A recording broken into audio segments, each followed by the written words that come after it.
भारत की स्वतंत्रता की लड़ाई के अंदर जो पहला संघर्ष माना जाता है वो है 1857 का स्वतंत्रता संग्राम। और भारत की स्वतंत्रता में जो अंतिम संघर्ष के रूप में जिसे देखा जाता है वह है 1942 का भारत छोड़ो आंदोलन। दरअसल 1857 का स्वतंत्रता संग्राम जो परिणाम है वो कंपनी, अंग्रेजी जो कंपनी यहाँ पर थी ब्रिटिश कंपनी, उसके विस्तार का परिणाम है। अंग्रेजी जो कंपनी आई उस कंपनी ने अपना जो विस्तार किया था उसके जो माध्यम थे उसके 3 माध्यम मुख्य रूप से माने जाते हैं। अभी यहाँ कंपनी का जो विस्तार है, कंपनी ने विस्तार अपना 3 माध्यमों से किया। पहला उनका माध्यम था युद्ध, जो यहाँ के राजा थे, रियासतें थे, उनसे युद्ध के माध्यम से अपने साम्राज्य का विस्तार किया।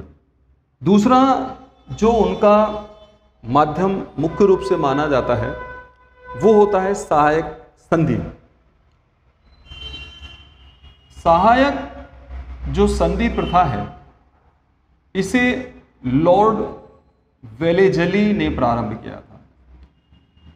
लॉर्ड वेलेजली जो है उसने सहायक संधि प्रथा के माध्यम से यहाँ के राजा और नवाबों के अधिकारों को समाप्त कर दिया था। और तीसरा जो रहा यहाँ पर वो मानते हैं हड़प नीति। अब देखिए, जैसे ही हड़प नीति की बात आती है आपके दिमाग में एक बात आती है, एक व्यक्तित्व उभर करके आता है और वो आता है लॉर्ड डलहौजी। दरअसल ये नाम आना स्वाभाविक है क्योंकि प्राइमरी क्लास से बच्चे को यही पढ़ाया जाता है।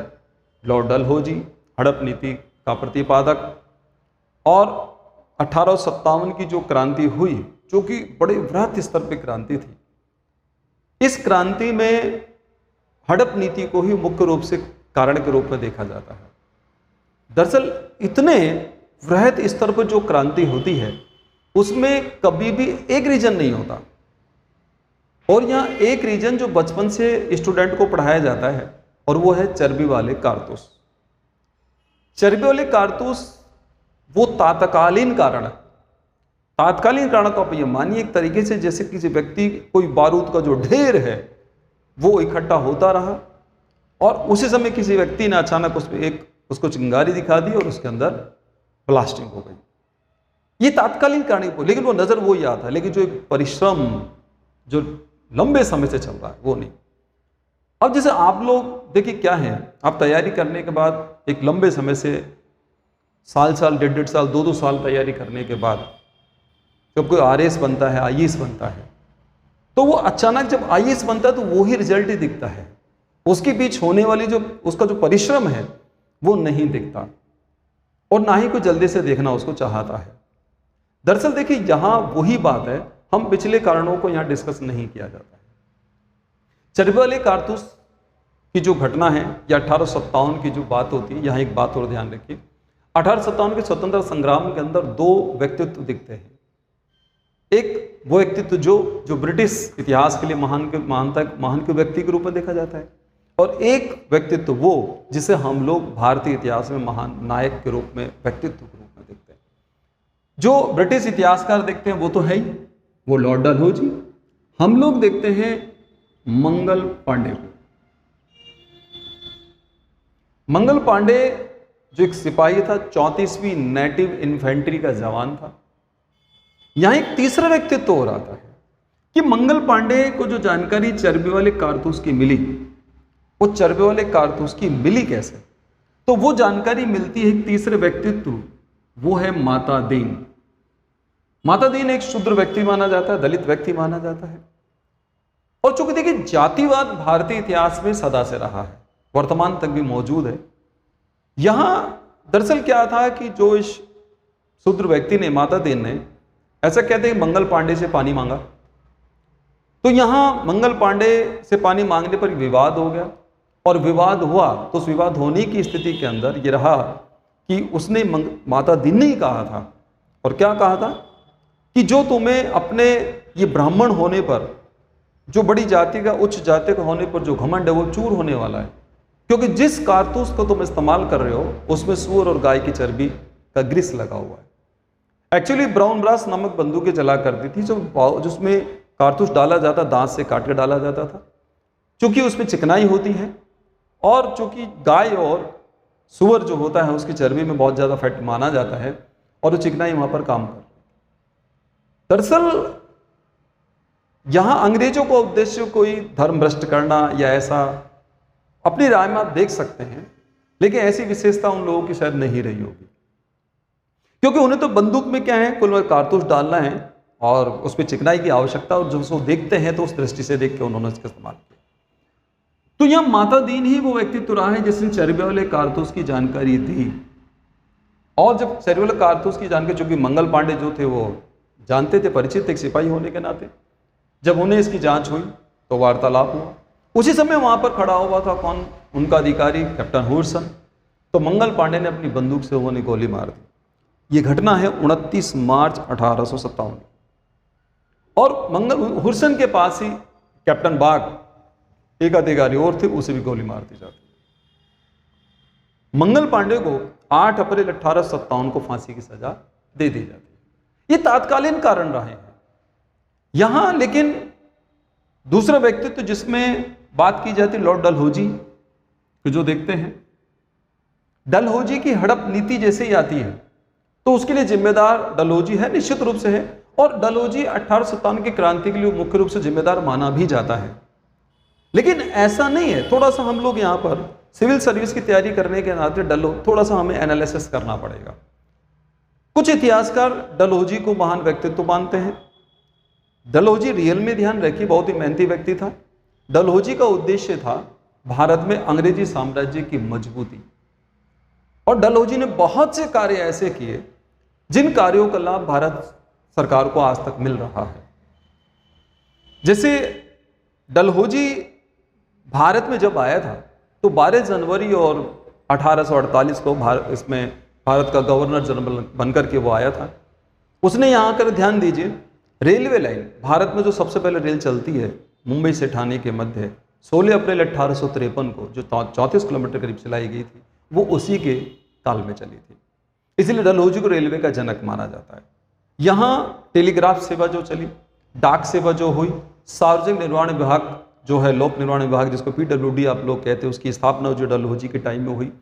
भारतीय विधान परिषद का विस्तार हुआ, अपराधियों को दागने की प्रथा का प्रारंभ हुआ। ठीक है, द्वितीय आंग्ल आपके सिख युद्ध जो है वो डलहौजी ने जीता। पंजाब और बर्मा पर जो अधिकार वो डलहौजी के टाइम में हुआ। तो दरअसल देखिए, यहाँ जो कार्य निश्चित रूप से जो अंग्रेजी साम्राज्य के पक्ष में हो रहे हैं, लेकिन उनका लाभ कहीं ना कहीं भारत को भी मिल रहा है। इसलिए भारतीय इतिहासकार जो अलग अलग विचारधारा के, उनके डलहौजी को अलग अलग दृष्टि से वो देखते हैं। लेकिन हम यहाँ पर जिन अनेकों कारणों की जो बात कर रहे हैं, उसमें ध्यान दीजिए, इतिहासकारों ने उनको अलग अलग दृष्टि में बांटा है, जिन्हें हम आर्थिक कारण के रूप में देख सकते हैं। आर्थिक कारण देखिए क्या होता है, जिसको हम बोलते हैं आपके यहाँ धन निष्कासन का सिद्धांत। जो देखिए, अगर जो धन यहां से जा रहा है, ऐसा नहीं कि अंग्रेजी यहां से धन लूट के लेके गए। भारत से धन की लूट तो आप देखिए महमूद गजनवी के आक्रमण के समय से हो रही है। लेकिन मुगलों का शासन भी यहां पर रहा, 1526 से लेकर को लगभग 1857 तक मान सकते हैं। वैसे मुगल शासन की स्थिति औरंगजेब की 1707 में जब मृत्यु हो जाती है उसके बाद ही डगमगाने लग जाती है, लेकिन शासन फिर भी चलता रहता है। तो ऐसी स्थिति में देखिए, आम जनता ने यहाँ के शासकों का विरोध नहीं किया। उसके पीछे लॉजिक क्या है? क्योंकि मुस्लिम शासकों ने दिल्ली सल्तनत से या देश से जो भी धन लिया उसको यही विकास में खर्च किया, लेकिन अंग्रेजों ने एक उल्टा खेल किया, वो यहाँ से धन लूट के बाहर लेके जा रहे थे, इसलिए विरोध तो होना ही था। तो देखिए बहुत से कारण है, लेकिन सबसे पहले जिस रीजन्स की हम बात कर रहे हैं वो राजनीतिक कारण को बात करते हैं, जो मैंने आपका सहायक संधि पर था, लॉर्ड वेलेस्ली की जिम्मेदार रही है। और हड़प नीति, इस हड़प नीति को काफी नामों से जाना, अलग अलग नामों से जानते हैं। इसे चूक का सिद्धांत भी कहते हैं, इसे विलय का सिद्धांत भी कहते हैं, इसे डॉक्ट्रिन ऑफ लैप्स भी कहते हैं, राज्य आहरण नीति सिद्धांत कहलाता है, राज्य व्यापगत नीति सिद्धांत कहलाता है, गोद निषेध नीति सिद्धांत कहलाता है। जितने नाम मैंने आपको बताए ये सारे जो क्वेश्चंस के रूप में, ये नाम जो हैं अलग अलग एग्जाम्स में प्रश्नों के रूप में आते रहे, सबका आंसर एक ही होता है प्रतिपादक के रूप में लॉर्ड डलहौजी। हड़प नीति के सिद्धांत जो आपके 1848 से और 56 तक ये चलती रही थी, इस नीति में ध्यान रखिए एक ही बात थी कि वो राजा जिनके कोई संतान नहीं है, उनकी मृत्यु के बाद उनका राज्य जो है वो अंग्रेजी साम्राज्य में मिला लिया जाएगा। दरअसल हड़प नीति जब चल रही थी उस समय यहाँ पर हमारे 3 प्रकार के राज्य रहे हैं। एक तो स्वतंत्र राज्य जो अंग्रेजी शासन से मुक्त थे, एक थे यहाँ पर आपके अधीनस्थ राज्य। तो अधीनस्थ राज्य वो राज्य माने जाते थे जो राज्य अंग्रेजों के द्वारा स्थापित किए गए थे, और एक राज्य थे वो जो आश्रित राज्य थे। आश्रित राज्यों की स्थिति कैसे, जो मुगलों को या मराठाओं को कर दिया करते थे, बाद में वो अंग्रेजों को कर देने लगे। इस प्रकार अधीनस्थ, आश्रित और स्वतंत्र 3 प्रकार के राज्य यहां पर मौजूद थे। हड़प जो नीति थी वो हड़प नीति 2 राज्यों पर विशेष रूप से लागू हुआ करती थी, एक तो आश्रित राज्यों पर और एक अधीनस्थ राज्यों पर। स्वतंत्र राज्यों पर यह लागू नहीं होती थी। अब देखिए यहां पर क्या है कि जब ये रहा तो उसके अंदर एक बड़ा विचित्र, क्योंकि राजाओं के अधिकार तो गए, राज्य भी गया। राजा की मृत्यु हो जाएगी तो किसी दत्तक पुत्र को उसका उत्तराधिकारी नहीं माना जा रहा था, तो एक बड़ा रिजस था। इस हड़प नीति के तहत सबसे पहले जो डलहौजी ने विलय किया था वो सतारा राज्य का किया था। सतारा जो प्रेजेंट में महाराष्ट्र में है, और राजस्थान के अंदर जो किया गया था वो ब्यावर का किया गया था। भारतीय स्तर पर देखा जाएगा तो सतारा, और राजस्थान के स्तर पर देखा जाएगा तो ब्यावर। सतारा राज्य के उस समय शासक थे अप्पा साहेब।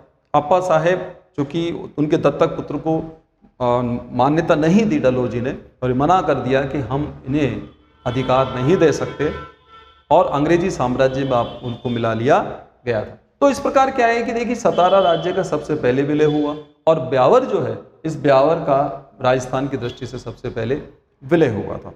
तो यह इस दृष्टि से जो देखते हैं, हालांकि बहुत सी रियासतें थी, झांसी को भी विलय किया गया। झांसी के अंदर भी जो संधि जो की गई थी बकायदा, उस संधि को नहीं माना था।